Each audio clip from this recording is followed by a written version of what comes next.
My question is to the Treasurer. How is the Albanese Labor government managing the economy in the interests of all Australians, and what approaches has the government rejected? The call to the Treasurer.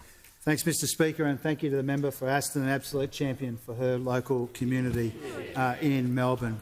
Mr Speaker, as honourable members know, there's no shortage of challenges in the global economy or indeed in our own domestic economy.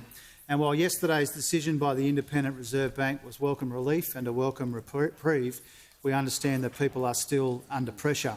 And as the RBA made clear yesterday, the Australian economy has already slowed considerably, and this will continue for a little while yet. A combination of high interest rates, high inflation and global uncertainty is slowing our economy. It's putting a strain on our people, and it will have an impact on our labour market as well. And because inflation is still a primary challenge in our economy, it's the major focus of our government, and our relief is targeted to those areas where the pressures are most acute, like out-of-pocket health costs and rent and electricity bills. Mr Speaker, all of this is part of making sure that our economy and our society is more resilient to the global economic uncertainty that lies ahead, and we have made some progress in the last 13, 14 or 15 months of this government in office. It's important to remember, Mr Speaker, that quarterly inflation is now less than half what it was in the last quarter of those opposite.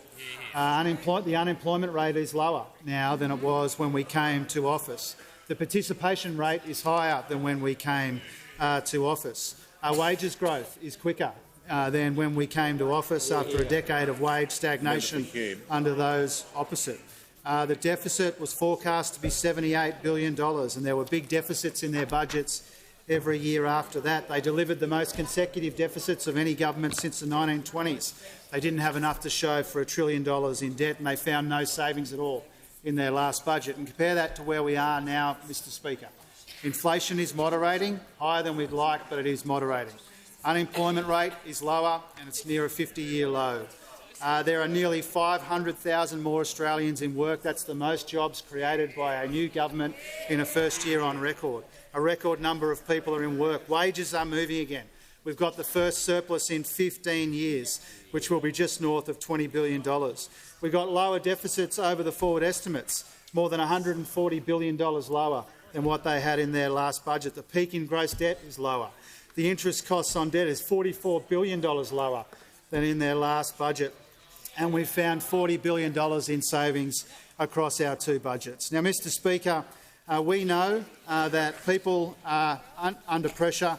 We know that there are difficult times ahead, but our responsible economic management and our economic plan is helping people through difficult times. It is laying the foundations for a better future, and it is cleaning up the mess left behind by those opposite.